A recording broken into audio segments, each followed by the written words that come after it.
মূলত uric acid হচ্ছে আমাদের শরীরে পিউরিনের মাত্রা বেড়ে গেলে তখন ইউরিক অ্যাসিড দেখা যায়। এই ইউরিক অ্যাসিডটা বেড়ে যাওয়ার কারণে কিন্তু আমাদের শরীরে গাউট, কিডনি স্টোন এবং গাঁটে ব্যথা এই ধরনের সমস্যাগুলো আমরা ফেস করে থাকি। তাই এটি অত্যন্ত গুরুত্বপূর্ণ একটি বিষয়।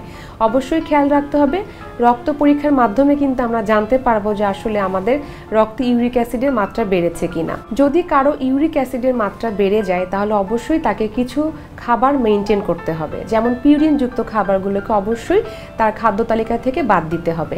ডাল বা বিচি জাতীয় যেই সবজি বা যেই ধরনের আমরা সিডসগুলো রেগুলার খেয়ে থাকি, মসুরের ডাল, ছোলার ডাল, সব ধরনের ডাল কিন্তু আমাদের খাদ্য তালিকা থেকে বাদ দিতে হবে।